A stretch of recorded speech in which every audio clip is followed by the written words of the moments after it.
Hello friends, welcome back to our channel. നമ്മളിന്ന് കാണാൻ പോകുന്നത് വലതുവശത്തെ കള്ളൻ എന്ന മൂവിയാണ്. കഥയിലേക്ക് അടുക്കുന്നതിന് മുമ്പ് എല്ലാവരും നമ്മുടെ വീഡിയോ ഒന്ന് ലൈക്ക് ചെയ്ത് സപ്പോർട്ട് ചെയ്യാൻ മറക്കണ്ട. മൂവിയുടെ തുടക്കത്തിൽ തന്നെ കാണിക്കുന്നത് ഫിലിപ്പ് എന്നൊരു പയ്യനെയാണ്. ഫിലിപ്പിന് തന്റെ അച്ഛൻ ആന്റണിയുമായിട്ട് നല്ലൊരു ബന്ധമായിരുന്നില്ല ഉണ്ടായിരുന്നത്. അവന്റെ ജനനത്തോട് തന്നെ അവന്റെ അമ്മ മേരി മരിച്ചിട്ടുണ്ടായിരുന്നു. അത് കാരണം ഇവന്റെ അച്ഛൻ ആന്റണിക്ക് ഫിലിപ്പിനോട് അന്ന് മുതലേ കുറച്ച് ദേഷ്യം ഉണ്ടായിരുന്നു. ഇവൻ കാരണമാണ് ഇവന്റെ അമ്മ മരിച്ചതെന്ന് പറഞ്ഞിട്ട്. ആന്റണി നല്ലൊരു പേരന്റും അല്ലായിരുന്നു. ഇവർക്കിടയിലെ ബന്ധമൊക്കെ നല്ല രീതിയിൽ പോകാൻ വേണ്ടിയിട്ട് ഇവർ രണ്ടുപേരും ഒരു കൗൺസിലിംഗ് അറ്റൻഡ് ചെയ്യുന്നു. ആന്റണി അവിടുത്തെ സ്റ്റേഷനിലെ CA ആണ്. പിന്നീട് കാണിക്കുന്നത് അയാൾ സ്റ്റേഷനിലേക്ക് എത്തുമ്പോൾ കംപ്ലൈന്റുമായിട്ട് ദീപ്തി എന്ന് പറയുന്ന കോളേജിൽ പഠിക്കുന്ന ഒരു പെൺകുട്ടിയും അവളുടെ അമ്മയും വന്നിരിക്കുന്നതാണ്. സ്ഥലത്തെ പ്രധാന ഒരു വ്യക്തിയുടെ മകനായ രാജീവിനെതിരെ കേസ് കൊടുക്കാനാണ് ദീപ്തിയും അമ്മയും വന്നത്. രാജീവ് കുറെ തവണ ദീപ്തിയെ പ്രപ്പോസ് ചെയ്തതായിരുന്നു. എന്നാൽ അവൾ റിജക്ട് ചെയ്തത് കാരണം ആ ദേഷ്യത്തില് ബാത്റൂമിൽ വെച്ചിട്ട് രാജീവ് ദീപ്തിയെ ഉപദ്രവിക്കാൻ ശ്രമിച്ചു. എന്നാൽ മുകളിൽ നിന്നുള്ള പ്രഷറും പിന്നെ വലിയ വീട്ടിലാളുടെ മകനും ആയത് കാരണം രാജീവിനെ രക്ഷിക്കാൻ ആന്റണി ശ്രമിക്കുന്നു. ഈ പെൺകുട്ടിയോട് പറയുന്നുണ്ട്, ഞങ്ങൾ കോളേജിൽ അന്വേഷിച്ചപ്പോൾ അങ്ങനൊരു സംഭവം നടന്നിട്ടില്ല. നീ ക്ലാസ് കട്ട് ചെയ്ത് ഏതോ പാർട്ടി നടക്കുന്നിടത്ത് പോവുകയും അവിടെ വെച്ച് എന്തോ പ്രശ്നങ്ങൾ ഉണ്ടായതാണെന്നാണ് ഞാൻ അറിഞ്ഞതെന്ന്. എന്നാൽ ദീപ്തി പറയുന്നുണ്ട് താൻ കോളേജിൽ തന്നെ ഉണ്ടായിരുന്നുവെന്നും ഒരു പാർട്ടിക്കും പോയിട്ടില്ല എന്നും രാജീവ് തന്നെ ഉപദ്രവിക്കാൻ ശ്രമിച്ചതാണെന്ന്. എന്നാൽ ആന്റണി അവളോട് പറയുന്നത്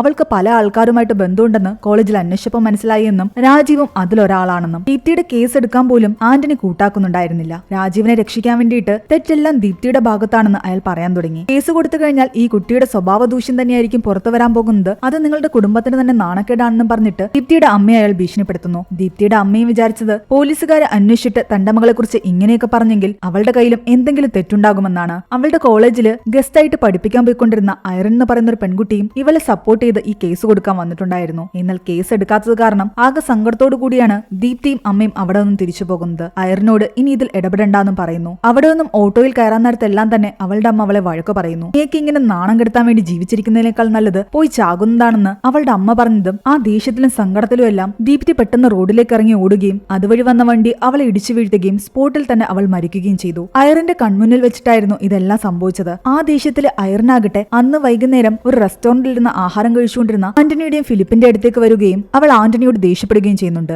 നിങ്ങൾ കാരണമാണ് ദീപ്തി മരിച്ചതെന്നും ഇതിനെല്ലാം നിങ്ങൾ അനുഭവിക്കുമെന്നും അവൾ കൈ ചൂണ്ടി അയാളോട് സംസാരിക്കുന്നു. ഒരു ദിവസമെങ്കിലും മര്യാദയ്ക്ക് മകന്റെ കൂടെ ആഹാരം കഴിക്കാമെന്ന് കരുതിയാണ് ആന്റണി അവിടേക്ക് വന്നത്. ഐറിൻ വന്നതോടുകൂടി ആ മൂഡ് സ്പോയിലായത് കാരണം ഫിലിപ്പും അവിടെ നിന്ന് എഴുന്നേറ്റ് പോയി. പിന്നീട് കാണിക്കുന്നത് ഏകദേശം ഒരു വർഷത്തിന് ശേഷമുള്ള കഥയാണ്. ഐറിന്റെ അച്ഛനായ സാമിനെ കാണിക്കുന്നു. അയാൾക്കൊരു സൈബർ സെക്യൂരിറ്റി കമ്പനി ഉണ്ടായിരുന്നു. അത്യാവശ്യം നല്ലൊരു ഹാക്കറും ആയിരുന്നു അയാൾ. ഡിലീറ്റ് ആയി പോയ ഫൂട്ടേജസ് ഒക്കെ തിരിച്ചെടുക്കാൻ വേണ്ടിയിട്ട് പലരും ഇയാളുടെ ഈ ചെറിയ ഓഫീസിലേക്ക് വരാറുണ്ടായിരുന്നു. സാമിന്റെയും തെരേസയുടെയും ഒറ്റ മകളാണ് ഐറിൻ. ഇവരുടെ വീട് കുട്ടിക്കാനത്തായിരുന്നു. ലാസ്റ്റ് സ്റ്റുഡന്റായ ഐറിനാകട്ടെ ഹ്യൂമൻ റൈറ്റ്സിന്റെ പല സംഘടനകളിലും വർക്ക് ചെയ്യുന്നുണ്ടായിരുന്നു. ഇല്ലീഗൽ മൈനിങ്ങും മറ്റും നടത്തുന്ന കുറച്ച് ആൾക്കാർക്കെതിരെ അവൾ കുറെ റിപ്പോർട്ടുകൾ തയ്യാറാക്കുന്നുണ്ടായിരുന്നു. വെക്കേഷൻ ടൈമിലായിരുന്നു കൂടുതലും ഐറിൻ പേരൻസിന്റെ കൂടെ സമയം ചെലവഴിക്കാൻ വരുന്നത്. ഐറിന്റെ ഏറ്റവും അടുത്ത സുഹൃത്തു കൂടിയായിരുന്നു വീണ. അന്ന് വീട്ടിലെത്തി കുറച്ചു ദിവസം പേരൻസിന്റെ കൂടെ നിന്ന ശേഷം അവൾ അവരോട് യാത്ര പറഞ്ഞ് താൻ താമസിക്കുന്ന സ്ഥലത്തേക്ക് തന്നെ തിരിച്ചു പോകുന്നു. അടുത്ത സീനിൽ നമ്മളെ കാണിക്കുന്നത് ആന്റണിയാകട്ടെ ഒരു ലോഡ്ജിലേക്ക് വന്ന് അവിടെ ഡ്രഗ്സ് യൂസ് ചെയ്തുകൊണ്ടിരുന്ന തന്റെ മകനെയും അവന്റെ കൂട്ടുകാരൻ രാജീവിനെയും കൈയോടെ പിടിക്കുന്നതാണ്. തന്റെ മകനെ കൂടി വഷളാക്കുന്നതിന്റെ പേരിൽ രാജീവിനെ അയാൾ കുറെ വഴക്ക് പറയുന്നു. രാജീവ് ആദ്യം അവിടെ നിന്നും ഇറങ്ങി ഓടി. പിറകെ ഫിലിപ്പും. ആന്റണി ആകെ ദേഷ്യത്തിലായിരുന്നു. തുടക്കത്തിൽ പറഞ്ഞ ദീപ്തി കേസിലെ അവളെ ഉപദ്രവിക്കാൻ ശ്രമിച്ച അതേ രാജീവ് തന്നെയായിരുന്നു ഇത്. പിന്നീട് കാണിക്കുന്നത് പിറ്റേന്ന് രാവിലെ സാം ഐറിനെ വിളിക്കുന്നതാണ്.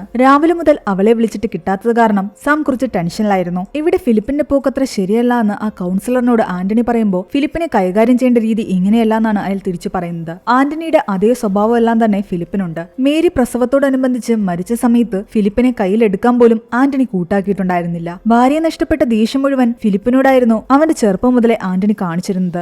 ഐറിനെ വിളിച്ചിട്ട് കിട്ടാത്തത് കാരണം വീണയോട് അവളുടെ റൂമിലൊന്ന് പോയി നോക്കാൻ സാം പറയുന്നു. വീണ അവിടെ ചെല്ലുമ്പോൾ അവൾ അവിടെ ഉണ്ടായിരുന്നില്ല. പുറത്തു വെച്ചിരുന്ന അവളുടെ ഫ്ളാറ്റിന്റെ കീ എടുത്ത് അകത്ത് കയറി നോക്കിയെങ്കിലും അവിടെ എങ്ങും തന്നെ ഐറിനെ കണ്ടില്ല. ആകെ ടെൻഷനായിട്ട് സാം അവൾ പഠിക്കുന്ന സ്ഥലത്തേക്ക് വരികയും അവിടെയുള്ള പോലീസ് സ്റ്റേഷനിൽ മിസ്സിംഗ് കേസ് കൊടുക്കുകയും ചെയ്യുന്നു. അത് നമ്മുടെ CA ആന്റണിയുടെ സ്റ്റേഷനായിരുന്നു. തലേന്ന് രാത്രി അവസാനമായിട്ട് ഐറിനെ അവർ കോൾ ചെയ്തപ്പോൾ അവൾ വീട്ടിലെത്തി ബാഗൊക്കെ വെച്ചിട്ട് കുറച്ച് ഫുഡ് ഐറ്റംസ് വാങ്ങിക്കാൻ വേണ്ടിയിട്ട് അടുത്തുള്ള സൂപ്പർ മാർക്കറ്റിൽ വന്നതായിരുന്നു. അവിടെ ഒന്ന് ഇറങ്ങിക്കഴിഞ്ഞപ്പോൾ കാറിലിരുന്നായിരുന്നു അവൾ കോൾ ചെയ്തിരുന്നത്. കോൾ കട്ട് ചെയ്യുന്നതിന് മുമ്പ് അവളുടെ കാറിന്റെ അടുത്തേക്ക് ആരോ വന്നതായിട്ട് ഇവർക്ക് തോന്നിയിട്ടുണ്ടായിരുന്നു. അതിനുശേഷമാണ് പിന്നീട് അവളെ വിളിച്ചിട്ട് കിട്ടാതായത്. ഈ സ്റ്റേഷനിലെ SI ദേവൻ സാറ് ഐറിനെ ഇടയ്ക്കൊക്കെ കുറച്ചു തവണ വിളിച്ചിട്ടുണ്ടായിരുന്നു. അവർ തമ്മിൽ കാണാൻ വേണ്ടി പ്ലാൻ ഇട്ടിട്ടുണ്ടായിരുന്നു എന്നും പറയുന്നു. അതൊക്കെ എന്തിനാ എന്നോട് പറയുന്നതെന്നാണ് ആന്റണി ചോദിക്കുന്നത്. ഈ ദേവൻ എന്തോ ആക്സിഡന്റ് പറ്റി ലീവായിരുന്നു. അത് കാരണം അയാൾ ആ സ്റ്റേഷനിൽ ഉണ്ടായിരുന്നില്ല. ഈ കേസിന്റെ കാര്യങ്ങൾ നോക്കാൻ വേണ്ടിയിട്ട് ആന്റണി ജോണിയെ ഏൽപ്പിക്കുന്നു. കുട്ടിയുടെ പേരെന്താണെന്ന് ചോദിക്കുമ്പോൾ ഐറിൻ സാമുവൽ എന്ന് സാം പറഞ്ഞതും ആന്റണിയും ജോണിയും കുറച്ച് ടെൻഷനിലായി. ഐറിൻ എന്തെങ്കിലും അഫയർ ഉണ്ടായിരുന്നു ചോദിക്കുമ്പോൾ അങ്ങനെയൊന്നും ഉണ്ടായിരുന്നില്ല എന്ന് വീണയും സാമും പറയുന്നുണ്ട്. പക്ഷേ കുറെ നാളുകളായിട്ട് ഐറിനെ രാജീവ് എന്നൊരാളെ ഭീഷണിപ്പെടുത്തുന്നുണ്ടായിരുന്നു.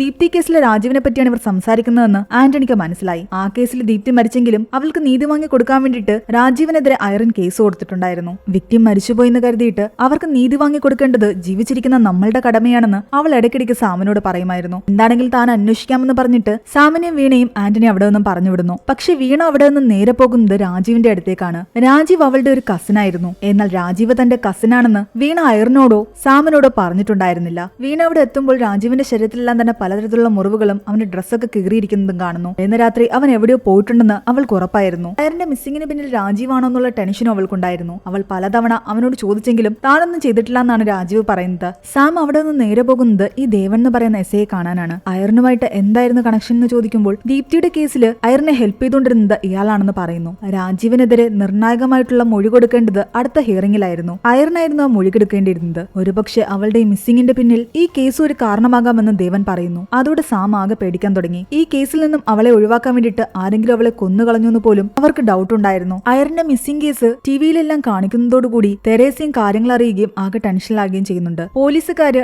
രാത്രി ഐറിൻ കയറിയ സൂപ്പർ മാർക്കറ്റിൽ കയറി അവിടുത്തെ CCTV ചെക്ക് ചെയ്യുന്നു. അവൾ അവിടെ നിന്നും 9:30 മണിക്ക് പുറത്തിറങ്ങിയിട്ടുണ്ടായിരുന്നു. അത് കഴിഞ്ഞ് അവൾ പോകാൻ സാധ്യതയുള്ള സ്ഥലങ്ങൾ ജോണിയും വിദ്യയും പറഞ്ഞെങ്കിലും ആന്റണി അവരെ ആ സ്ഥലത്തേക്ക് പറഞ്ഞുവിടാതെ വേറെ റൂട്ടിൽ പോയി നോക്കാൻ പറയുന്നു. എന്നിട്ട് അവളുടെ വണ്ടി പോകാൻ സാധ്യതയുള്ള റൂട്ടിലേക്ക് ആന്റണി ഒറ്റയ്ക്കാണ് പോകുന്നത്. അവിടെ CCTV ഉള്ള ഒരു ഷോപ്പിൽ കയറി തലേന്ന് രാത്രിയിലത്തെ വിഷ്വൽസ് ചെക്ക് ചെയ്യുമ്പോൾ ആ ഷോപ്പിന്റെ ഫ്രണ്ടിലായിട്ട് ഐറിന്റെ കാർ കൊണ്ടു നിർത്തിയിട്ട് അവൾ വീട്ടുകാരോട് സംസാരിക്കുകയായിരുന്നു. ആ സമയം അവിടെ ആന്റണിയുടെ പോലീസ് ജീപ്പും കിടപ്പുണ്ടായിരുന്നു. അവൾ സംസാരിച്ചുകൊണ്ടിരുന്നപ്പോൾ ആരോ അവളുടെ ഡോറിന്റെ അടുത്തേക്ക് വന്നു എന്ന് സാം പറഞ്ഞില്ലേ, അത് ശരിക്കും ആന്റണി ആയിരുന്നു. നോ പാർക്കിങ്ങിൽ കൊണ്ടുപോയി വണ്ടി നിർത്തിയതിന്റെ പേരിലായിരുന്നു അവളെ അയാൾ ചോദ്യം ചെയ്തുകൊണ്ടിരുന്നത്. കൂടാതെ ദീപ്തി കേസിൽ പ്രശ്നം ഉണ്ടായിക്കൊണ്ടിരുന്നത് ഐറിനല്ലേ. പെട്ടെന്ന് അവളെ അവിടെ കണ്ടതും ആന്റണി അവളോട് ചൂടാവുകയും ചെയ്യുന്നു. എന്നാൽ അയാൾ കുടിച്ചിട്ട് വന്ന് നിൽക്കുന്ന കാരണം നാളെ സംസാരിക്കാമെന്ന് പറഞ്ഞിട്ട് ഐറിൻ വണ്ടി എടുത്തുകൊണ്ട് പോകാൻ തുടങ്ങിയതും മര്യാദയ്ക്ക് വണ്ടിയിൽ നിന്ന് ഇറങ്ങുന്നു പറഞ്ഞിട്ട് ആന്റണി ചൂടായി. എന്നാൽ അവള് പെട്ടെന്ന് അവിടെ നിന്ന് വണ്ടി എടുത്തിട്ട് പോയി. അവളുടെ വണ്ടിയെ ഫോളോ ചെയ്ത് ദേഷ്യത്തിൽ ആന്റണിയും പോകുന്നുണ്ടായിരുന്നു. ഈ വിഷ്വൽസ് എല്ലാം മറ്റു പോലീസുകാർ കാണാതിരിക്കാൻ വേണ്ടിയിട്ട് അതെല്ലാം തന്നെ ആ കടയുടമ കാണാതെ ആന്റണി ഡിലീറ്റ് ചെയ്യുന്നു. ആരെങ്കിലും വന്ന് ചോദിച്ചു കഴിഞ്ഞാൽ CCTV വർക്കല്ലായിരുന്നു എന്ന് പറഞ്ഞാൽ മതിയെന്നും ആ കടയുടമയോട് പറയുന്നു. ഇവിടെ വീണ പലതവണ ചോദിച്ചിട്ടും രാജീവ് പറയുന്നുണ്ട് തലേന്ന് രാത്രി എന്താ സംഭവിച്ചതെന്ന് തനിക്കൊന്നും ഓർമ്മയില്ലാന്ന്. അവൻ എന്തെങ്കിലും ചെയ്തിട്ടുണ്ടാകുമെന്ന് പേടിച്ച് അവൾ ആന്റണിയോട് വന്ന് കാര്യങ്ങൾ പറയുന്നു. രാജീവ് തന്റെ കസിനാണെന്ന് എന്തുകൊണ്ട് ഐറിനോട് അവൾ തുറന്നു പറഞ്ഞില്ല എന്ന് ചോദിക്കുമ്പോൾ വീണ പറയുന്നുണ്ട് ഐറിനെ പരിചയപ്പെടുകയും അവളുടെ കൂടെ നല്ല ഫ്രണ്ട്ഷിപ്പിൽ ആയതിനു ശേഷമാണ് വീണ അറിയുന്നത് ഐറിൻ കേസ് കൊടുക്കാൻ ഉദ്ദേശിച്ചിരിക്കുന്ന രാജീവ് തന്റെ കസിൻ തന്നെയാണെന്ന്. തങ്ങളുടെ ഫ്രണ്ട്ഷിപ്പിനെ ഇതൊന്നും ബാധിക്കാതിരിക്കാൻ വേണ്ടിയിട്ടാണ് രാജീവ് തന്റെ കസിനാണെന്നുള്ള കാര്യം വീണ ഐറിനോട് തുറന്നു പറയാതിരുന്നത്. ഒരു പോലീസുകാരൻ അവിടെയുള്ള പല CCTV ചെക്ക് ചെയ്തിട്ട് ആന്റണിയോട് പറയുന്നുണ്ട് ഐറിന്റെ വണ്ടി അവിടെയുള്ള പെട്രോൾ പമ്പ് കടന്നു പോയിട്ടില്ല എന്ന്. പക്ഷെ നമ്മുടെ പോലീസ് ജീപ്പ് അതുവഴി കടന്നു പോയിട്ടുണ്ട്. ആ പെട്രോൾ പമ്പിന് മുൻപുള്ള ഫോറസ്റ്റ് ഏരിയയിലേക്കായിരിക്കാം ചിലപ്പോൾ ഐറിന്റെ കാർ പോയിട്ടുണ്ടാവുക. ആ ഏരിയയൊക്കെ ഞാൻ സെർച്ച് ചെയ്തിട്ടേ എന്ന് അയാൾ ചോദിച്ചതും നിങ്ങൾ എന്താന്ന് വെച്ചാൽ ചെയ്തുകൊള്ളാൻ ആന്റണി പറയുന്നു. ഫോറസ്റ്റ് ഏരിയ സെർച്ച് ചെയ്യുന്നതിനിടയിൽ ഐറിന്റെ ബോഡി അവർ കണ്ടെത്തുന്നു. അവളെ ബ്രൂട്ടലായിട്ടായിരുന്നു കൊന്നിരുന്നത്. എന്തോ കല്ലോ മറ്റോ ഉപയോഗിച്ച് അവളുടെ ശരീരം എല്ലാം തന്നെ ഇടിച്ച് ചതച്ചിട്ടുണ്ടായിരുന്നു. ശരീരത്തിന്റെ പല ഭാഗങ്ങളും അറ്റുപോകുന്ന രീതിയിലായിരുന്നു കിടന്നിരുന്നത്. ഈ കാഴ്ച കണ്ട് സഹിക്കാനാവാതെ നിൽക്കുകയായിരുന്നു സാമും തെരേസയും. പോസ്റ്റ്മോർട്ടത്തിൽ ഐറിന്റെ നാക്കും ചൂണ്ടുവിരലുകളും അറ്റ നിലയിലാണെന്ന് പോസ്റ്റ്മോർട്ടം ചെയ്ത ഡോക്ടർ പറയുന്നു. എന്തോ വൈരാഗ്യത്തിന്റെ മേൽ ചെയ്ത കൊലപാതകമാണിത്. സെക്ഷലി അവളെ അബ്യൂസ് ചെയ്തിട്ടില്ല. ഐറിന്റെ കേസ് ആന്റണി അന്വേഷിക്കുന്നതിൽ സാമിന് എതിർപ്പുണ്ടായിരുന്നു. സാം അത് കാരണം ഒരു കംപ്ലൈന്റ് ഫോർവേഡ് ചെയ്യുന്നു. ഐറിനുമായിട്ട് നേരത്തെ തന്നെ ആന്റണിക്ക് ഇഷ്യൂസ് ഉള്ളതുകൊണ്ട് ഐറിന്റെ കേസ് മറ്റൊരു പോലീസുകാരൻ അന്വേഷിക്കണമെന്ന്. അങ്ങനെ ഐറിന്റെ കേസ് അന്വേഷിക്കാൻ വരുന്നത് DYSP ഫിറോസ് ആയിരുന്നു. ഐറിന്റെ കേസിലെ പ്രൈം സസ്പെക്ട് ആയിട്ടുള്ള രാജീവ് ഇപ്പോൾ മിസ്സിംഗ് ആണ്. അവനെ അന്വേഷിച്ചിട്ട് അവന്റെ ഒരു വിവരം ഉണ്ടായിരുന്നില്ല. ഫിംഗർ പ്രിന്റ്സ് ഒന്നും തന്നെ ഐറിന്റെ ബോഡിയിൽ നിന്ന് കണ്ടെടുക്കാൻ പറ്റിയിട്ടില്ല. പക്ഷെ ഐറിന്റെ ഫാദർ സാമിനെ കുറച്ചുകൂടി നന്നായിട്ട് ഹാൻഡിൽ ചെയ്യണമെന്ന് വിദ്യ പറയുന്നു. കുട്ടിക്കാലത്തെ ഒരു ഓർഫനേജിലായിരുന്നു സാം വളർന്നത്. IQ കൂടുതലായതുകൊണ്ട് അവിടെയുള്ള സിസ്റ്റേഴ്സ് അയാളെ കമ്പ്യൂട്ടർ എഞ്ചിനീയറിംഗ് പഠിപ്പിച്ചു. ഫ്രണ്ട്സിന്റെ കൂടെ എറണാകുളത്ത് സാം ഒരു സൈബർ സെക്യൂരിറ്റി കമ്പനി തുടങ്ങിയിരുന്നു. കമ്പനി വളർന്ന സമയത്ത് പാർട്ട്നേഴ്സിൽ ഒരാള് ഗവൺമെന്റ് വെബ്സൈറ്റ് ഹാക്ക് ചെയ്ത് നക്സലൈറ്റ് ആയിട്ടുള്ള ഫ്രണ്ട്സിന് കൈമാറി. ഇതിന്റെ പേരില് സാമിന്റെ കമ്പനി പൂട്ടി. കേസിൽ സാമിന് പങ്കില്ലാഞ്ഞിട്ട് പോലും കമ്പനിയുടെ പാർട്ട്ണർ ഇത് ചെയ്തതുകൊണ്ടാണ് സാമു ഒന്ന് പെട്ടത്. ഓൾറെഡി പ്രൊഫഷനും കരിയറും എല്ലാം നഷ്ടപ്പെട്ടു നിൽക്കുന്ന അയാൾക്ക് ഇപ്പോൾ തന്റെ മകളെ നഷ്ടപ്പെട്ടിരിക്കുന്നു. അതുകൊണ്ട് അയാൾ എങ്ങനെ റിയാക്ട് ചെയ്യുമെന്ന് നമുക്ക് പറയാൻ പറ്റില്ല. ഐറിന്റെ മരണാനന്തര ചടങ്ങുകളിൽ തകർന്നു നിൽക്കുന്ന സാമിനെയും തെരേസയും നമുക്ക് കാണാം. അതിനിടയ്ക്ക് വാർത്തയിലെല്ലാം കാണിക്കുന്നുണ്ട് കഴിഞ്ഞ ഒരു വർഷമായിട്ട്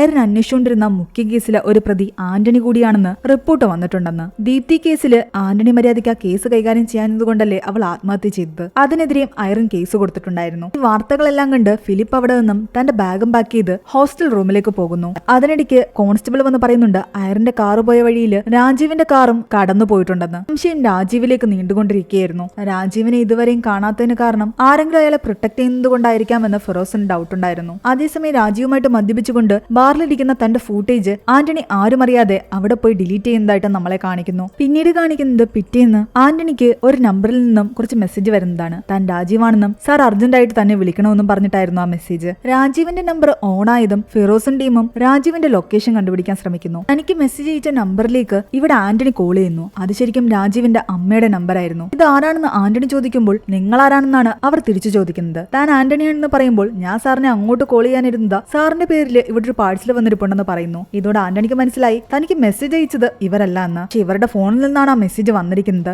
ആന്റണി അവിടെ എത്തിയതും ആ പാഴ്സൽ തുറന്നു നോക്കുമ്പോൾ അതിലുണ്ടായിരുന്നത് രാജീവിന്റെ ഫോണായിരുന്നു. പക്ഷെ അതിലെ വാൾപേപ്പർ ആന്റണിയുടെ ഫോണിൽ അതേ വാൾപേപ്പറും. രാജീവിന്റെ ഫോണിന്റെ പാസ്വേഡ് അറിയാമോ എന്ന് ചോദിക്കുമ്പോൾ തനിക്ക് അറിയില്ല എന്ന് രാജീവിന്റെ അമ്മ പറയുന്നു. തന്റെ വാൾപേപ്പർ കിടക്കുന്ന സ്ഥിതിക്ക് തന്റെ പാസ്വേഡ് ഒന്ന് ആന്റണി അതിൽ അടിച്ചു നോക്കുന്നു. അപ്പോൾ ആ ഫോൺ ഓപ്പൺ ആകുന്നുണ്ട്. അതിലെ ഗാലറിയിൽ ഒരു വീഡിയോ ഉണ്ടായിരുന്നു. സാമിന്റെ വീഡിയോ ആയിരുന്നു അത്. ആന്റണി ആ വീഡിയോ കണ്ടുകൊണ്ട് നിൽക്കുമ്പോഴാണ് രാജീവിന്റെ ആ ഫോൺ ഓൺ ആയത് കണ്ട് ലൊക്കേഷൻ കണ്ടുപിടിച്ച് ഫിറോസും ടീമും അവിടെയൊക്കെ വരുന്നത്. ആന്റണി ആ വീഡിയോ ഫിറോസിനെയും കാണിക്കുന്നു. ആ വീഡിയോയിൽ ആന്റണിയോടായിട്ട് പറയുന്നുണ്ട്, നിങ്ങൾ ഇവനെ എവിടെ കൊണ്ട് ഒളിപ്പിച്ചിരുന്നേലും ഞാൻ അവനെ കണ്ടുപിടിച്ചേനെന്ന്. എന്റെ മകൾ ആഗ്രഹിച്ച പോലെ മരിച്ചവർക്ക് വേണ്ടി നീതി വാങ്ങിക്കൊടുക്കാൻ ജീവിച്ചിരിക്കുന്നവർ വന്നിരിക്കുന്നു എന്ന് പറഞ്ഞിട്ടാണ് സാം രാജീവിനെ ഒരു ചാക്കിൽ കെട്ടി ദൂരേക്കിടുകയും കുറെ നായ്ക്കളെ അവന്റെ അടുത്തേക്ക് അഴിച്ചുവിടുകയും ചെയ്യുന്നത്. കുറെ നേരം അവന്റെ നിലവിളി കേൾക്കാമായിരുന്നു. കുറച്ചു കഴിഞ്ഞപ്പോൾ ഒന്നും കേൾക്കാതെയായി. അവൻ മരണപ്പെട്ടു എന്ന് ഏകദേശം അവർക്ക് ഉറപ്പായി. എന്റെ മകളുടെ മരണത്തിന് കാരണക്കാരനായ ഒരാൾ ഇപ്പോൾ മരിച്ചിരിക്കുന്നു, രണ്ടാമത്തത് നീയാണ്, നീ ഇതിന് അനുഭവിക്കാൻ കിടക്കുന്നേയുള്ളൂ എന്ന് പറഞ്ഞിട്ടാണ് ആ വീഡിയോ കട്ടാകുന്നത്. ആന്റണിയുടെ മേലുദ്യോഗസ്ഥർ അയാളോട് ചോദിക്കുന്നുണ്ട്, ഈ കേസിൽ നിങ്ങൾ ഉൾപ്പെട്ടിട്ടുണ്ടോ എന്ന്, നിങ്ങൾ ഏതെങ്കിലും രീതിയിൽ അയാളിനെ അപായപ്പെടുത്തിയിട്ടുണ്ടോ എന്ന്. എന്നാൽ തനിക്കതൊന്നും അറിയില്ലെന്നും ഈ രാജീവ് ആരാണെന്ന് പോലും തനിക്ക് അറിയില്ലെന്നുമാണ് ആന്റണി പറയുന്നത്. ഈ കേസിൽ തനിക്ക് പങ്കുള്ളതിന്റെ ഏതെങ്കിലും ഒരു തെളിവെങ്കിലും നിങ്ങളുടെ കയ്യിലുണ്ടെങ്കിൽ ഞാൻ സറണ്ടർ ആകാമെന്നും ആന്റണി പറയുന്നു. എന്നാൽ ഇയാൾക്കെതിരെ ഒരു തെളിവും ആരുടെയും കയ്യിലുണ്ടായിരുന്നില്ല. ഇപ്പോഴും രാജീവ് കൊല്ലപ്പെട്ടത് എവിടെ വെച്ചാണെന്നും എന്നാണെന്നും അവന്റെ ഡെഡ് ബോഡി എവിടെയാണെന്നും തന്നെ ഫിറോസിനും ടീമിനും കണ്ടെത്താൻ സാധിച്ചിട്ടുണ്ടായിരുന്നില്ല. സാമിന്റെ ആ വീഡിയോ മാത്രമായിരുന്നു രാജീവ് കൊല്ലപ്പെട്ടു എന്നുള്ളതിന് തെളിവ്. അന്നു മുതൽ കുറച്ചു ദിവസത്തേക്ക് മെഡിക്കൽ ലീവ് എടുത്ത് റെസ്റ്റ് എടുക്കാനായിരുന്നു ആന്റണിയുടെ പ്ലാൻ. എന്നാൽ ആ സമയം മീഡിയ സ്റ്റേഷനിലേക്ക് വന്നിട്ട് പറയുന്നുണ്ട് അവരുടെ ഓഫീസിലേക്ക് ഒരു മെസ്സേജ് വന്നിട്ടുണ്ടെന്ന്. ഫയറിംഗ് കേസിലെ പ്രതി കുറച്ച് സമയത്തിനകം ഈ സ്റ്റേഷനിൽ വന്ന് ഹാജരാകുമെന്ന് പറഞ്ഞിട്ട്. അത് കേട്ട് ആന്റണി ഒന്ന് ഞെട്ടി. അയാളെ ലീവിന് പോകാതെ അവിടെ തന്നെ വെയിറ്റ് ചെയ്യുന്നു. പ്രതി കീഴടങ്ങാൻ വരുന്നു എന്ന് പറഞ്ഞിട്ട് മീഡിയയുടെ ഓഫീസിലേക്ക് ഒരു കോള് വന്നതാണ്. ആ കോള് വന്ന നമ്പറിലേക്ക് ആന്റണി വിളിച്ചു നോക്കിയിട്ടും കോള് പോകുന്നുണ്ടായിരുന്നില്ല. ആ സമയം രാജീവിനെ കൊന്ന ശേഷം സാമിന്റെ ഒരു വിവരമില്ലാത്ത കാരണം തെരേസയെ തേടി ഫിറോസും സംഘവും എത്തുന്നു. ഇവിടുന്ന് പോയ ശേഷം സാം തന്നെ വിളിച്ചിട്ടില്ലെന്ന് തെരേസ പറയുന്നു. എന്തൊക്കെയാണെങ്കിലും സാം ചെയ്യുന്നത് തന്നെ ശരിയെന്ന് തെരേസ പറയുന്നു. തങ്ങളുടെ മകൾക്ക് അങ്ങനെയെങ്കിലും നീതി കിട്ടട്ടെ. അതേസമയം പോലീസുകാരും മീഡിയയും നോക്കി നിൽക്കെ സാം ആ സ്റ്റേഷനിലേക്ക് വരുന്നു. പോലീസുകാർ സാമിനെ അടിച്ചുകൊണ്ട് രാജീവിന്റെ ഡെഡ് ബോഡി എവിടെയെന്ന് ചോദിക്കുന്നുണ്ട്. സാം അതിന് ഒന്നും തന്നെ ഉത്തരം പറഞ്ഞില്ല. തന്റെ മകളുടെ കേസ് ഇനി ആരും അന്വേഷിക്കേണ്ടെന്നായിരുന്നു സാം അവിടെ പറഞ്ഞുകൊണ്ടിരുന്നത്. സാം കീഴടങ്ങാൻ വന്നതാണെന്നാണ് ആന്റണി ഉൾപ്പെടെ എല്ലാവരും വിചാരിച്ചത്. എന്നാൽ സാമിന്റെ ഉദ്ദേശം അതൊന്നും ആയിരുന്നില്ല. അയാൾ വ്യക്തമായ ഒരു പ്ലാനിങ്ങുമായിട്ടായിരുന്നു അവിടേക്ക് വന്നത്. ആന്റണിയോട് സാം പറയുന്നുണ്ട്, ഈ പത്രക്കാരോട് സാർ തുറന്നു പറയണം എന്റെ മകളുടെ മരണത്തിന്റെ പിന്നിലെ രണ്ടാമൻ സാറാണെന്ന്. മരിക്കുന്നതിന് മുമ്പ് രാജീവ് അത് തന്നോട് തുറന്നു പറഞ്ഞിരുന്നു എന്നും പറയുന്നു. കൂടെ ഉണ്ടായിരുന്ന പോലീസുകാരെല്ലാം ഇത് കേട്ട് ഞെട്ടി. നിങ്ങൾ ചെയ്തതെല്ലാം നിങ്ങൾ ഏറ്റു പറയുന്നതാ നല്ലതെന്ന് സാം പറഞ്ഞപ്പോൾ ആന്റണി പറയുന്നുണ്ട്, ഞാൻ എന്ത് ചെയ്തു എന്നാ നിങ്ങൾ ഈ പറയുന്നതെന്ന്. ഇയാൾ എന്തൊക്കെയോ വിഡിത്തരവെന്ന് വിളിച്ചു പറയുക. ഇയാൾ ഇവിടെ കീഴടങ്ങിയ കാര്യം ഡിവൈഎസ്പി ഫിറോസിനെ വിളിച്ച് പറയാൻ വേണ്ടിയിട്ട് മറ്റു പോലീസുകാരോട് ആന്റണി പറയുമ്പോൾ സാം പറയുന്നുണ്ട്, നിങ്ങൾ ഇപ്പൊ ചെയ്യുന്നത് മണ്ടത്തരമാണെന്ന്. ഇനി നടക്കാൻ പോകുന്ന എല്ലാ പ്രശ്നങ്ങൾക്കും കാരണക്കാരൻ നിങ്ങൾ മാത്രമായി മാറും. തന്റെ ഉദ്ദേശം എന്താണെന്ന് ആന്റണി ചോദിക്കുമ്പോൾ സാം പറയുന്നുണ്ട്, സാറിന്റെ ഫോണൊന്ന് താ, എനിക്കൊരു കോള് ചെയ്യണമെന്ന്. സാമിന്റെ കയ്യിലേക്ക് ആന്റണി ഫോൺ കൊടുത്തപ്പോൾ ഓൾറെഡി ആന്റണിയുടെ ഫോണിന്റെ പാസ്വേഡ് എല്ലാം തന്നെ ഹാക്ക് ചെയ്ത് സാം മനസ്സിലാക്കിയിട്ടുണ്ടായിരുന്നു. അവസാനമായിട്ട് ആന്റണി കോൾ ചെയ്തിരുന്നത് മീഡിയയുടെ ഓഫീസിലേക്ക് വിളിച്ചിട്ട് പ്രതി കീഴടങ്ങാൻ വരുന്നു പറഞ്ഞ ആ നമ്പറിലേക്കായിരുന്നല്ലോ.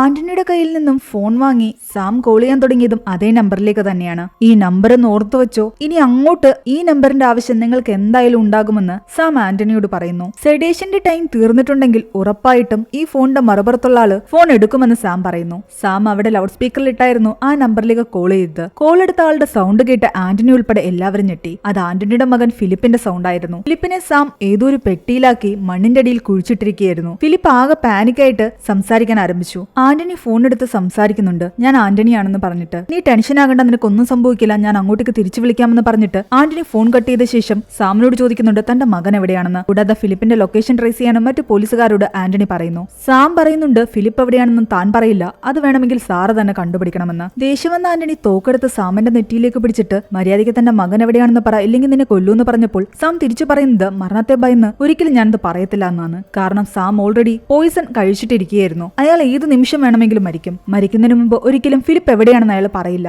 അത് കണ്ടുപിടിക്കേണ്ട ചുമതല ആന്റണിക്കാണ്. ഐറിനെ ഞാനല്ല കൊന്നത്, എനിക്ക് രാജീവിനെ അറിയില്ല, മകൻ എവിടെയാണെന്ന് എന്നോട് പറയണമെന്ന് ആന്റണി കുറെ റിക്വസ്റ്റ് ചെയ്യുന്നു. എന്നാൽ ആ സമയം സാം ആകട്ടെ അവിടെയുള്ള ന്യൂസിലേക്ക് ചൂണ്ടിക്കാണിക്കുകയായിരുന്നു. രാജീവിനെ തനിക്ക് അറിയില്ല എന്ന് ഇത്രയും നേരം കള്ളം പറഞ്ഞുകൊണ്ടിരുന്ന ആന്റണി ആന്റണിയുടെ കള്ളമെല്ലാം തന്നെ പൊളിഞ്ഞു. അയറിനെ അന്ന് രാത്രി ആന്റണി ഫോളോ ചെയ്തു പോകുന്നതിന്റെ ദൃശ്യങ്ങളും ആന്റണിയും രാജീവും ഒരുമിച്ച് മദ്യപിച്ചുകൊണ്ടിരിക്കുന്ന ദൃശ്യങ്ങളും എല്ലാം തന്നെ ആന്റണി നേരത്തെ CCTV-യിൽ നിന്നും ഡിലീറ്റ് ചെയ്തിട്ടുണ്ടായിരുന്നില്ലേ, അതെല്ലാം തന്നെ സാം റിക്കവർ ചെയ്യുകയും മീഡിയയ്ക്ക് കൊടുക്കുകയും ചെയ്തിട്ടുണ്ടായിരുന്നു. എല്ലാ ചാനലുകളിലും ഇപ്പോൾ അതാണ് കാണിച്ചുകൊണ്ടിരിക്കുന്നത്. കൂടെ ഉണ്ടായിരുന്ന പോലീസുകാരുടെ സംശയം എല്ലാം തന്നെ ആന്റണിക്ക് മേലായി. ആന്റണി തന്നെയാണോ അയറിനെ എന്തെങ്കിലും ചെയ്തതെന്നുള്ള ഡൗട്ട് കൂടി വരുന്നു. തന്റെ മകൾ മരിച്ച ശേഷം താനും തെരേസ അനുഭവിച്ച വേദനയെല്ലാം തന്നെ നീയോ അറിയുമെന്നും നിനക്ക് രക്ഷിക്കാൻ പറ്റാതെ നിന്റെ കൺമുന്നിൽ കിടന്ന് നിന്റെ മകൻ മരിക്കുമെന്നും സാം ആന്റണിയോട് പറയുന്നു. എന്നാൽ സാം ആകട്ടെ ആന്റണിയോട് പറയുന്നത് നിനക്ക് വേണമെങ്കിൽ ചെറിയൊരു ക്ലൂ ഞാനിപ്പോ തരാമെന്നാണ്. ഫിലിപ്പിനെ കുഴിച്ചിട്ടിരിക്കുന്ന അടുത്ത് നിന്നും ഞാൻ ഇവിടെ എത്താൻ 15 മിനിറ്റ് എടുത്തു. ഇവിടെ ഞാൻ വന്നിട്ട് 15 മിനിറ്റായി. ടോട്ടൽ അരമണിക്കൂറായി. നിന്റെ മകന് എത്ര നേരം ആ പെട്ടിക്കുള്ളിൽ ജീവനോടെ ഇരിക്കാൻ പറ്റുമെന്ന് എനിക്കറിയില്ല. 1 മണിക്കൂറോ 2 മണിക്കൂറോ അതിനുള്ളിൽ അവൻ മരിച്ചു പോകും. ഗതികിട്ട് ആന്റണിയാകട്ടെ സാമിനോട് പറയുന്നുണ്ട് ഞാൻ മീഡിയയ്ക്ക് മുന്നിൽ കൺഫസ് ചെയ്യാം, തെറ്റെല്ലാം എന്റെ ഭാഗത്താണെന്ന് ഞാൻ എല്ലാവരോടും പറയാമെന്നൊക്കെ പറഞ്ഞെങ്കിലും പക്ഷെ അവസാനമായിട്ട് സാം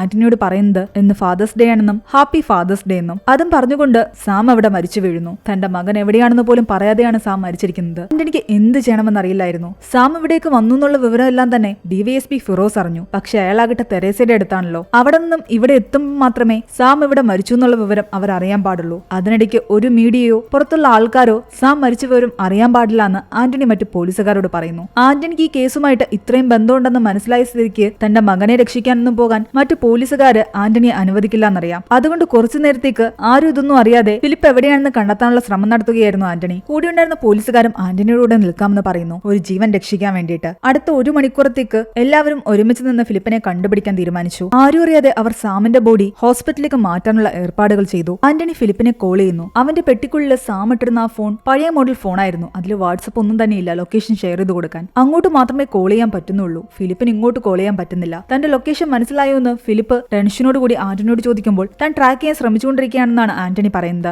ആ ഫോണിൽ ചാർജും വളരെ കുറവായിരുന്നു. എവിടെ വെച്ചാണ് സാം നിന്നെ കിഡ്നാപ്പ് ചെയ്തെന്ന് ചോദിക്കുമ്പോൾ ഫിലിപ്പ് പറയുന്നുണ്ട് ഹോസ്റ്റലിൽ നിന്ന് വീട്ടിലേക്ക് വരുന്ന വഴിക്ക് റെയിൽവേ സ്റ്റേഷനിൽ ഇറങ്ങി ക്യാബിന് വേണ്ടി വെയിറ്റ് ചെയ്ത് നിന്നപ്പോൾ ഒരാൾ അടുത്തേക്ക് വന്ന് വഴി ചോദിച്ചിട്ട് മുഖത്തെന്തോ സ്പ്രേ ചെയ്ത് തന്നെ മയക്കിയതാണെന്നാണ് ഫിലിപ്പ് പറയുന്നത്. പിന്നെ അവന് ബോധം വന്നപ്പോൾ ഈ ഫോണിനോടൊപ്പം ഇവൻ ഈ പെട്ടിക്കുള്ളിലായിരുന്നു. ഫിലിപ്പ് ഇപ്പോൾ വിളിക്കുന്ന ഫോണിൽ നിന്നും ഔട്ട് ഗോയിങ് വരാത്തത് കാരണം ആ ഔട്ട് ഗോയിങ് ഒന്ന് ശരിയാക്കാൻ വേണ്ടിയിട്ട് ആന്റണിയുടെ കൂടെയുള്ള പോലീസുകാർ ശ്രമിക്കുന്നുണ്ട്. അവൻ എന്തെങ്കിലും അർജൻസി വന്നു കഴിഞ്ഞാൽ ആന്റണിയെ വിളിക്കാൻ വേണ്ടിയിട്ടായിരുന്നു അത്. സാം അവസാനം പറഞ്ഞ പ്രകാരം ഫിലിപ്പുള്ള അടുത്ത് നിന്നും ഇവിടേക്ക് എത്താൻ വേണ്ടിയിട്ട് സാമിന് 15 മിനിറ്റാണ് ആയത്. അങ്ങനെയാണെങ്കിൽ ഇവിടെ നിന്നും 15 മിനിറ്റ് ഡിസ്റ്റൻസിലുള്ള ഏതെങ്കിലും ഏരിയയിൽ ഫിലിപ്പ് ഉണ്ടാകുമെന്ന് ആന്റണിക്ക് ഊഹിക്കാമായിരുന്നു. അങ്ങനെ 15 മിനിറ്റ് ഡിസ്റ്റൻസ് വരുന്ന എല്ലാ ലൊക്കേഷനിലേക്കും കുറച്ചധികം പോലീസുകാര് സെർച്ചിനിറങ്ങി. സാം ഫിലിപ്പിന്റെ കൂടെ പെട്ടിയിലിട്ടിരുന്ന ഫിലിപ്പ് ഇപ്പോൾ വിളിച്ചുകൊണ്ടിരിക്കുന്ന ഫോണിന്റെ ഡീറ്റെയിൽസ് എടുത്തപ്പോൾ ആലുവയിലുള്ള അഹമ്മദ് മുസ്തഫ എന്ന് പറയുന്ന ആളുടേതാണ് ആ ഫോൺ എന്ന് മനസ്സിലായി. ആ ഫോണിന്റെ ലൊക്കേഷൻ വെച്ചിട്ട് ഫിലിപ്പിനെ കണ്ടുപിടിക്കാൻ പറ്റുന്നുണ്ടായിരുന്നില്ല. കാരണം ആ ലൊക്കേഷൻ ബൗൺസ് ചെയ്തുകൊണ്ടിരിക്കുകയായിരുന്നു. പല സമയവും പല ഏരിയ ആണ് കാണിക്കുന്നത്. ഫിലിപ്പ് ഇപ്പോൾ വിളിച്ചുകൊണ്ടിരിക്കുന്ന ഈ നമ്പർ ഒന്ന് ഓർത്തു വെച്ചുകൊള്ളാൻ ആന്റണിയോട് സാം പറഞ്ഞിട്ടുണ്ടായിരുന്നില്ലേ. ആ നമ്പർ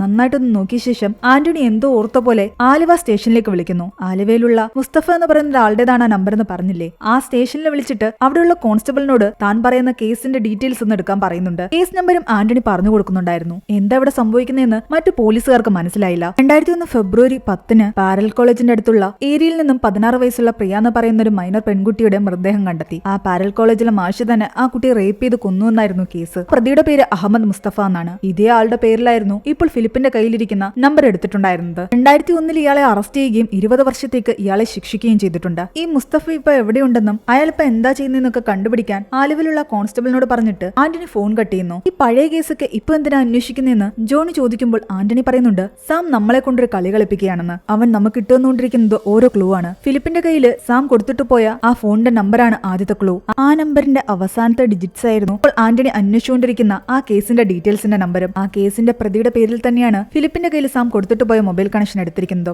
ഇതുമായിട്ട് സാറിന് എന്താ ബന്ധമെന്ന് ജോണി ചോദിക്കുമ്പോൾ ആന്റണി പറയുന്നുണ്ട് ആലുവയിൽ വർഷങ്ങൾ പഴക്കമുള്ള ഈ കേസായിരുന്നു താൻ SI ആയ ശേഷം ആദ്യമായിട്ട് അന്വേഷിച്ച കേസെന്ന്. അന്ന് ആ കേസിൽ ആ പെൺകുട്ടിയുടെ മരണത്തിന്റെ പേരിൽ പാരലൽ കോളേജിലെ അധ്യാപകനായ മുസ്തഫയെ അറസ്റ്റ് ചെയ്യുകയും ചോദ്യം ചെയ്യുകയും എല്ലാം ചെയ്തത് ആന്റണി ആയിരുന്നു. അതിനിടയ്ക്ക് ആന്റണിക്ക് ഹോസ്പിറ്റലിൽ നിന്നും കോൾ വരുന്നു. സാമിന്റെ മൃതദേഹം അവരവിടെ സേഫ് ആയിട്ട് എത്തിച്ചിട്ടുണ്ട്. ഡോക്ടർ ആകട്ടെ ഫിലിപ്പിനോട് സംസാരിക്കണമെന്ന് പറയുന്നു. ഫിലിപ്പിന്റെ ഫോണിലേക്ക് ഡോക്ടറെ കൂടി കോൺഫറൻസ് കോളിൽ ഇട്ടുകൊണ്ട് ആന്റണി വിളിക്കുന്നുണ്ട്. ഫിലിപ്പിനോട് അമിതമായിട്ട് പാനിക്കായിട്ട് ശ്വാസം എടുക്കാൻ പാടില്ലെന്നും മാക്സിമം ഓക്സിജൻ സേവ് ചെയ്യണമെന്നും അയാൾ പറയുന്നു. ഫിലിപ്പ് ഓരോ തവണയും പുറന്തള്ളുന്ന കാർബൺ ഡയോക്സൈഡ് പെട്ടിക്കുള്ളിൽ നിറയും തോറും അവന് സർവൈവ് ചെയ്യാനുള്ള ചാൻസ് കുറഞ്ഞുകൊണ്ടേയിരിക്കുകയായിരുന്നു. അതിനിടയ്ക്ക് ആലുവ സ്റ്റേഷനിൽ നിന്നും ആ കോൺസ്റ്റബിൾ വിളിക്കുന്നുണ്ട്. അന്ന് മരിച്ചുപോയ പെൺകുട്ടിക്ക് അമ്മ മാത്രമേ ഉണ്ടായിരുന്നുള്ളൂ. ശിക്ഷാവിധി വന്ന് കുറച്ചുനാൾ കഴിഞ്ഞപ്പോൾ ആ സ്ത്രീ മരിച്ചുപോയി. ശിക്ഷ കഴിഞ്ഞ് പുറത്തിറങ്ങിയ ആ മാഷായ മുസ്തഫയാകട്ടെ ആത്മഹത്യ ചെയ്യുകയും ചെയ്തു. അയാൾ ഇപ്പോൾ ജീവനോടെയില്ല. അതിന്റെ കൂടെ അയാളാകട്ടെ ഒരു കാര്യം കൂടി പറയുന്നുണ്ട്. പെൺകുട്ടിയെ കൊന്ന കേസിൽ മുസ്തഫ ശിക്ഷിക്കപ്പെട്ടെങ്കിലും യഥാർത്ഥത്തിൽ അയാൾ അല്ലായിരുന്നു കൊലപാതകയെന്നും അന്ന് അന്ന് അവിടെ ഭരിച്ചിരുന്ന MLA ആയ ഇന്ദ്രയുടെ മകനായിരുന്നു ആ പെൺകുട്ടിയെ കൊന്നതെന്നുമാണ് അന്ന് എല്ലാവരും പറഞ്ഞത്.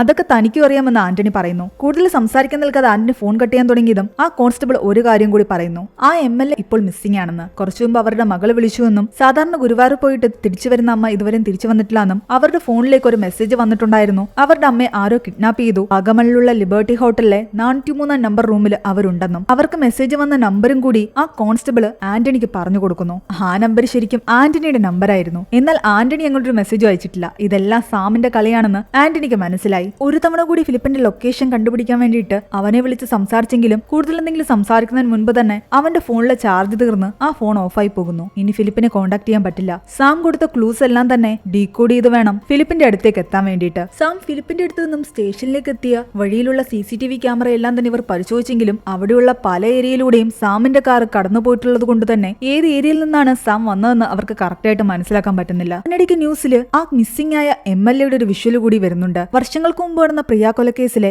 യഥാർത്ഥ പ്രതി അഹമ്മദ് മുസ്തഫയല്ലെന്നും അന്ന് ആ കുറ്റകൃത്യം ചെയ്തത് തന്റെ മകനാണെന്നും തന്റെ മകനെ രക്ഷിക്കാൻ വേണ്ടിയിട്ട് അന്ന് അവിടെ SI ആയിരുന്ന ആന്റണിക്ക് കൈക്കൂലി കൊടുത്ത് മുസ്തഫയെ അറസ്റ്റ് ചെയ്യിപ്പിച്ചത് താനാണെന്നും MLA പറയുന്നു. അന്നത്തെ ആ കേസിലും യഥാർത്ഥ കുറ്റവാളി രക്ഷപ്പെടാൻ അനുവദിച്ചത് ആന്റണി ആയിരുന്നുവെന്ന് ആ സമയം എല്ലാവരും അറിഞ്ഞു. അന്ന് നടന്ന കാര്യങ്ങളെല്ലാം ആന്റണിയുടെ മനസ്സിലൂടെ കടന്നു പോകുന്നു. കാശിന് വേണ്ടിയിട്ട് ആന്റണി MLAയുടെ മകനെ അന്ന് രക്ഷിക്കുകയും മുസ്തഫയെ പ്രതിയാക്കുകയും ചെയ്തു. പക്ഷെ ആന്റണി വാങ്ങിയ ആ കാശ് ആന്റണിയുടെ വൈഫ് മേരി കണ്ടെത്തിയിരുന്നു. നാട്ടുകാർ പറയുന്ന പോലെ നിങ്ങളൊരു പാവത്തിനെയല്ലേ ബലി കൊടുത്തതെന്ന് മേരി ചോദിക്കുന്നുണ്ട്. ഈ കാശ് വാങ്ങി നിങ്ങൾ എന്നെയും കുഞ്ഞിനെ നന്നായിട്ട് നോക്കാനാ പ്ലാനെങ്കിൽ ഒരിക്കലും ഞങ്ങൾ സന്തോഷത്തോടെ ജീവിക്കില്ല എന്നും ഇവരുടെയൊക്കെ ശാപം ഞങ്ങളുടെ മേലും വീഴുമെന്ന് മേരി പറയുന്നു. ഡെലിവറിക്ക് വേണ്ടി പോകുമ്പോൾ പോലും മേരിക്ക് ആന്റണിയോട് ദേഷ്യമായിരുന്നു. അയാൾ ചെയ്ത പാപത്തിന്റെ ഫലമെല്ലാം തന്നെ തന്റെ കുഞ്ഞു അനുഭവിക്കുമെന്ന് പറഞ്ഞിട്ട് മേരി പറഞ്ഞതുപോലെ തന്നെ സംഭവിച്ചു. ഡെലിവറിക്കിടെ മേരി മരിച്ചു. അമ്മയില്ലാത്ത കുഞ്ഞിനെ ആന്റണി ഒറ്റയ്ക്ക് വളർത്തേണ്ടി വന്നു. സാമിന്റെ ക്ലൂകളിൽ ആദ്യത്തെ ക്ലൂ ഫിലിപ്പിന്റെ കയ്യിലുണ്ടായിരുന്ന ഫോൺ നമ്പർ ആയിരുന്നു. രണ്ടാമത്തേത് ഈ ഇന്ദ്രയുടെ വീഡിയോ ആണ്. മൂന്നാമത്തെ ക്ലൂ എന്തായാലും ഈ വീഡിയോയ്ക്കുള്ളിൽ തന്നെ ഉണ്ടാകുമെന്ന്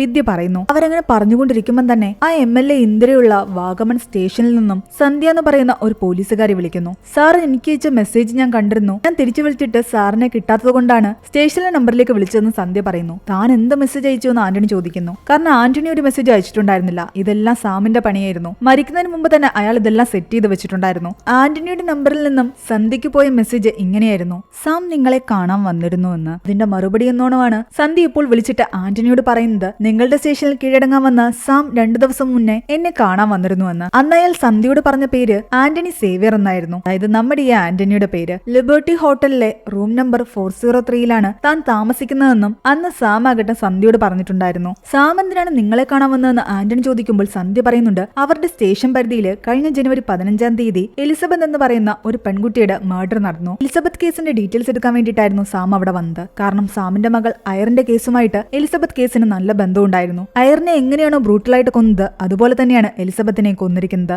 എലിസബത്ത് കേസിന്റെ കില്ലറിനെ ഇതുവരെയും പിടിച്ചിട്ടില്ല. അയറിൻ കേസിന്റെ കുറച്ച് ഡീറ്റെയിൽസ് എനിക്ക് കിട്ടുമോ എന്ന് സന്ധ്യ ചോദിക്കുന്നു. സ്റ്റേഷനിൽ നിന്ന് നിങ്ങളെ ആള് കോൺടാക്ട് ചെയ്തോളും, പിന്നെ സംസാരിക്കാമെന്ന് പറഞ്ഞിട്ട് ആന്റണി ഫോൺ കട്ട് ചെയ്യുന്നു. സാമിന്റെ അടുത്ത ക്ലൂ എലിസബത്ത് കേസാണെന്ന് ആന്റണിക്ക് മനസ്സിലായി. ആ സമയം ഹോസ്പിറ്റലിൽ മരിച്ചു കിടക്കുന്ന സാമിനെ കണ്ട് ഒരാൾ ഫോട്ടോ എടുത്ത് മീഡിയയ്ക്ക് കൊടുക്കുന്നു. സാം ഇപ്പോഴും പോലീസ് സ്റ്റേഷനിൽ കീഴടങ്ങിയിട്ട് അവിടെ ഇരിക്കുകയാണെന്നാണ് മേലധികാരികളെല്ലാം വിചാരിച്ചിരിക്കുന്നത്. എന്നാൽ അവിടെ വെച്ച് അയാൾ മരിച്ചതും രഹസ്യമായിട്ട് ആന്റണിയും കൂട്ടരും ഹോസ്പിറ്റലിലേക്ക് അയാളുടെ ഡെഡ് ബോഡി മാറ്റിയതും ഒന്നും തന്നെ മറ്റു പോലീസുകാർ അറിഞ്ഞിട്ടുണ്ടായിരുന്നില്ല. പക്ഷെ ഇയാൾ ഈ ഫോട്ടോ എടുത്തതോടുകൂടി മീഡിയയിലെല്ലാം തന്നെ അത് കാണിക്കാൻ തുടങ്ങി. എന്നാൽ ആന്റണി അതൊന്നും കണ്ട് ടെൻഷനാകാൻ നിന്നില്ല. അയാളെ സംബന്ധിച്ച് ഇപ്പോൾ എങ്ങനെയെങ്കിലും ഫിലിപ്പിനെ കണ്ടെത്തണം. ആന്റണിയുടെ മേലധികാരി അയാളെ വിളിച്ചിട്ട് പറയുന്നുണ്ട്, ഇനി എനിക്ക് നിന്നെ സപ്പോർട്ട് ചെയ്യാൻ പറ്റില്ലെന്ന്. എന്നാൽ എനിക്കൊരു 1/2 മണിക്കൂറും കൂടി തരണം. അത് കഴിയുമ്പോൾ ഞാൻ തന്നെ വന്ന് സറണ്ടർ ആകുമെന്ന് പറഞ്ഞിട്ടാണ് ആന്റണി ഫോൺ കട്ട് ചെയ്യുന്നത്. ഇതിനോടകം വാഗമുള്ള ഹോട്ടലിലുണ്ടായിരുന്ന MLA ഇന്ദിരയെ ആൾക്കാർ പോയി രക്ഷിച്ചിട്ടുണ്ടായിരുന്നു. അവിടെ ഉണ്ടായിരുന്ന റിസപ്ഷനിലെ ആള് ഈ റൂം ബുക്ക് ചെയ്ത ആളുടെ ഡീറ്റെയിൽസ് കൊടുക്കുന്നു. ആ റൂം ബുക്ക് ചെയ്യുകയും ഇന്ദിരയെ അവിടെ കൊണ്ടുപോയി പൂട്ടിയിടുകയും ചെയ്തതെല്ലാം തന്നെ സാം ആയിരുന്നു. സാമിന്റെ ഈ പ്ലാനിങ്ങിനെ പറ്റി തെരേസയ്ക്ക് എന്തെങ്കിലും അറിയാമോ എന്നറിയാൻ വേണ്ടിയിട്ട് ടിക്കാനത്തെ സ്റ്റേഷനിൽ നിന്ന് കുറച്ച് ആൾക്കാരെ തെരേസയുടെ വീട്ടിലേക്ക് വിട്ടിട്ടുണ്ടായിരുന്നു. എന്നാൽ ആ പോലീസുകാരോട് സംസാരിക്കാൻ തെരേസ കൂട്ടാക്കിയിട്ടുണ്ടായിരുന്നില്ല. എലിസബത്ത് മർഡർ കേസിന്റെ ക്ലൂ എല്ലാം എടുത്തിട്ട് ഇവർ പരിശോധിക്കുന്നു. അവസാനമായിട്ട് കോളേജിന്റെ ഹോസ്റ്റലിന്റെ ഫ്രണ്ടിൽ വെച്ചിട്ടാണ് എലിസബത്തിനെ കണ്ടത്. എലിസബത്ത് റെഡ് കളർ മാരുതി ബ്രീസിൽ കയറി പോകുന്നതായിട്ടാണ് എലിസബത്തിന്റെ ഫ്രണ്ട് മൊഴി കൊടുത്തിരുന്നത്. അതേ മോഡൽ കാറിൽ തന്നെയായിരുന്നു സാം ഈ സ്റ്റേഷനിലേക്ക് വന്നതും. സാം വന്ന ഈ കാറിൽ തന്നെയാണോ എലിസബത്തിനെ അവസാനമായിട്ട് കണ്ടതെന്ന് ഉറപ്പില്ലാന്ന് വിദ്യ പറയുന്നു. പക്ഷെ സാം വന്ന ഈ കാറിന്റെ യഥാർത്ഥ ഓണർ മുരളി സദാശിവനാണ്, അതായത് രാജീവിന്റെ അച്ഛൻ. അയറിംഗ് കേസിന്റെ പോസ്റ്റ്മോർട്ടം റിപ്പോർട്ടിലുള്ള അതേ ഡീറ്റെയിൽസ് തന്നെയാണ് എലിസബത്ത് കേസിലുള്ളത്. രണ്ടുപേരുടെ നാക്ക് മുറിച്ചു മാറ്റിയിട്ടുണ്ട്. രണ്ടും കണക്റ്റഡ് ആയിരിക്കാമെന്ന് വിദ്യ പറയുന്നു. പക്ഷേ എലിസബത്തും അയറിനും തമ്മിൽ ഒരു ബന്ധവുമില്ല. എലിസബത്ത് മരിക്കുന്നതിന് മുമ്പ് അവൾ ആരെയോ വിളിക്കാൻ ശ്രമിച്ചിട്ടുണ്ട്. അവളുടെ അവസാനത്തെ കോൾ എലിസബത്തിന്റെ സഹോദരൻ ഇമ്മാനുവലിന്റെ ഫോണിലേക്കായിരുന്നു. ഇമ്മാനുവലിന്റെ ആ ഫോൺ നമ്പർ നോക്കുമ്പോൾ അതിന്റെ ലാസ്റ്റ് 3 ഡിജിറ്റ് 403 എന്നായിരുന്നു. വാഗമണിലെ ഹോട്ടലിലെ 403 നമ്പർ റൂമിലായിരുന്നു നേരിയ സാം കിഡ്നാപ്പ് ചെയ്ത് വെച്ചിരുന്നത്. ആണെങ്കിലും ആന്റണി ആകട്ടെ എലിസബത്തിന്റെ സഹോദരൻ ഇമ്മാനുവലിന്റെ ആ നമ്പറിലേക്ക് കോൾ ചെയ്യുന്നു. എലിസബത്ത് കേസിനെ പറ്റി കൂടുതൽ ചോദിക്കാനാണ് താൻ വിളിച്ചതെന്ന് പറയുന്നു. കസ്റ്റമർ ഉണ്ട്, ഒന്ന് ഹോൾഡ് ചെയ്യുന്നു പറഞ്ഞിട്ട് അയാൾ കസ്റ്റമറിനെ ഡീൽ ചെയ്യുകയായിരുന്നു. അയാളുടെ സംസാരത്തിൽ നിന്നും അയാൾ ലിബർട്ടി ഹോട്ടലിലെ റിസപ്ഷനിസ്റ്റ് ആണെന്ന് ആന്റണിക്ക് മനസ്സിലായി. പെട്ടെന്ന് അയാളുടെ കോൾ കട്ടാവുകയും ചെയ്തു. ഇമ്മാനുവലും ഈ കളിയുടെ ഭാഗമാണെന്ന് ആന്റണിക്ക് മനസ്സിലായി. കാരണം ഇപ്പോൾ ആന്റണി വിളിച്ച ഉടനെ തന്റെ കോള് വരുമെന്നുള്ള പ്രതീക്ഷയോടുകൂടി തന്നെ പറയൂ സർ എന്ന് പറഞ്ഞുകൊണ്ടാണ്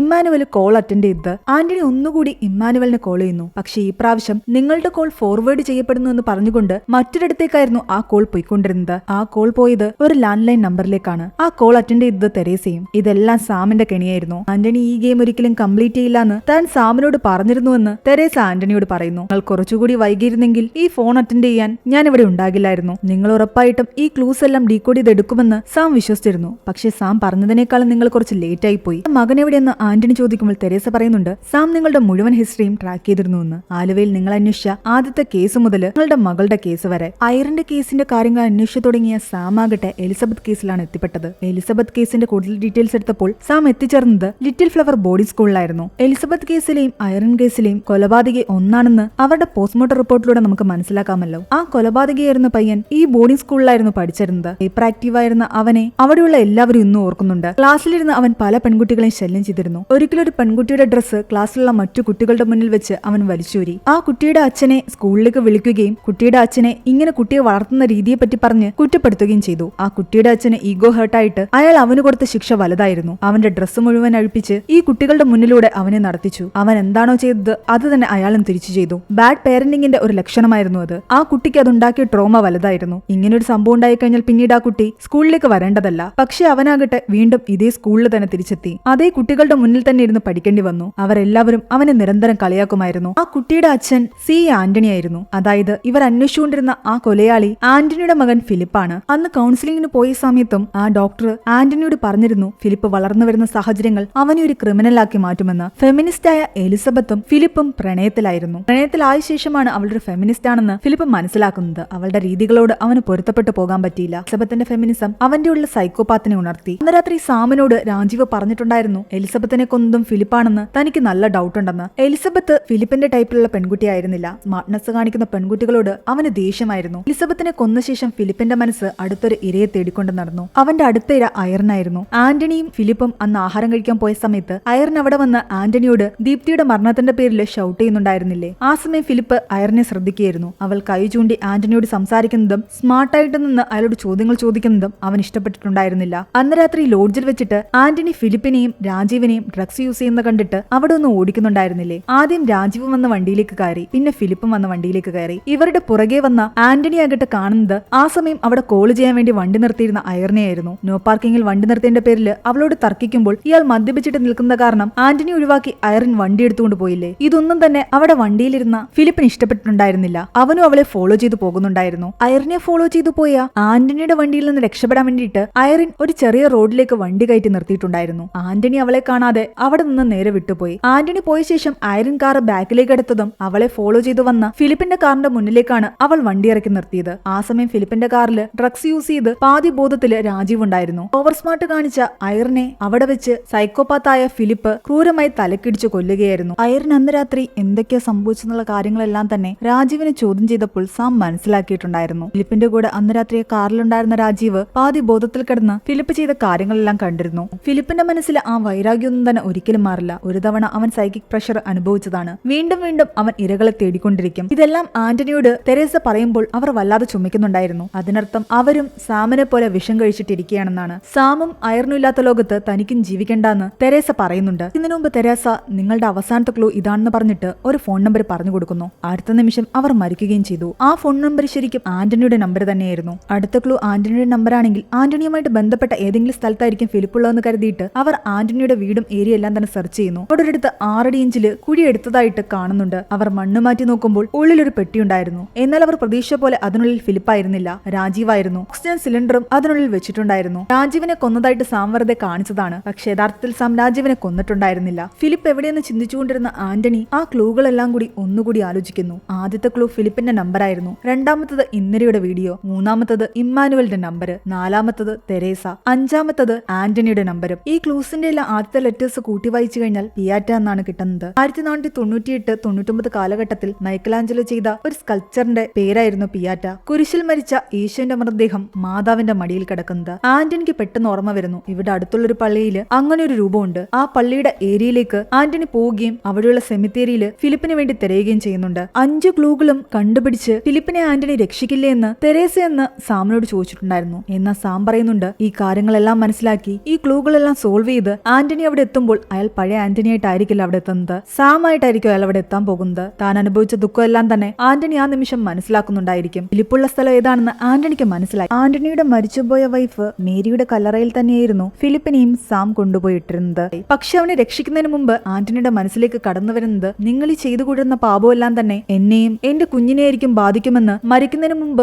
ആന്റണിയുടെ വൈഫ് മേരി പറഞ്ഞ വാക്കുകളായിരുന്നു. അതുപോലെ തന്നെ ബ്രൂട്ടലായിട്ട് ഐറിനെയും എലിസബത്തിനെയും ഫിലിപ്പ് എങ്ങനെയാണ് കൊന്നതെന്നും ആന്റണിയുടെ മനസ്സിലേക്ക് കടന്നു വരുന്നു. സൈക്കോപാത്തായ തന്റെ മകൻ ശിക്ഷ അനുഭവിക്കേണ്ടവൻ തന്നെയാണ്. തന്റെ വൈഫ് ആഗ്രഹിച്ച പോലെ നല്ലൊരു മനുഷ്യനായിട്ട് തനിക്ക് ഫിലിപ്പിനെ വളർത്താൻ പറ്റിയില്ല എന്നുള്ള കുറ്റബോധം ആന്റണിയുടെ മനസ്സിലുണ്ടായിരുന്നു. അവനെ മാറ്റിയെടുക്കാനും ഇനി ആന്റണിക്ക് സാധിക്കില്ല. ഫിലിപ്പ് കാരണം ഇനിയൊരു കുടുംബത്തിന്റെ കണ്ണുനീര് വീഴാൻ പാടില്ല എന്ന് മനസ്സിലാക്കി ആ നിമിഷം ഫിലിപ്പിനെ രക്ഷിക്കേണ്ട എന്ന് ആന്റണി തീരുമാനിക്കുന്നു. മറ്റു പോലീസുകാര് ആന്റണിയെ വിളിച്ച് ചോദിക്കുന്നുണ്ട് ഫിലിപ്പിനെ കിട്ടിയൊന്ന്. തന്റെ കയ്യെത്തും ദൂരത്ത് ഫിലിപ്പ് ഉണ്ടായിട്ടും അവനെ കണ്ടെത്താൻ സാധിച്ചില്ല എന്ന് പറഞ്ഞുകൊണ്ട് ആ കോൾ ആന്റണി കട്ട് ചെയ്യുന്നു. ഇങ്ങനെ ഒരു സൈക്കോപാത്തായി മാറാൻ കാരണം തന്നെ ആന്റണി അവനെ വളർത്തിയ രീതിയായിരുന്നു. അതുകൊണ്ട് തന്നെ ഒരു രീതിയിൽ കുറ്റക്കാരൻ ആന്റണി കൂടിയാണ്. അയാൾ തന്റെ സീനിയറിന്റെ മുന്നിൽ പോയി കീഴടങ്ങുന്നുണ്ട്. ഐറൻ സാമുവലിന്റെയും എലിസബത്ത് ടോണിയുടെയും കൊലപാതകത്തിന്റെ പിന്നിലെ പ്രതി താനാണെന്ന് ആന്റണി അവരോട് പറയുന്നു. തന്റെ മകനെ മരണത്തിന് വിട്ടുകൊടുത്ത് അവൻ ചെയ്ത കുറ്റത്തിന്റെ ശിക്ഷ അനുഭവിക്കാൻ അവനെ അങ്ങനെയാക്കി മാറ്റിയ ആന്റണി തീരുമാനിക്കുന്നിടത്താണ് ഈ ഒരു മൂവി അവസാനിക്കുന്നത്. ഈ മൂവിയുടെ സ്റ്റോറിയെ കുറിച്ചുള്ള നിങ്ങളുടെ അഭിപ്രായങ്ങൾ താഴെ കമന്റ് ചെയ്യാൻ മറക്കണ്ട. എക്സ്പ്ലനേഷൻ ഇഷ്ടപ്പെട്ടെങ്കിൽ വീഡിയോയിലേക്ക് ചെയ്യാനും നമ്മുടെ ചാനൽ സബ്സ്ക്രൈബ് ചെയ്യാനും മറക്കണ്ട.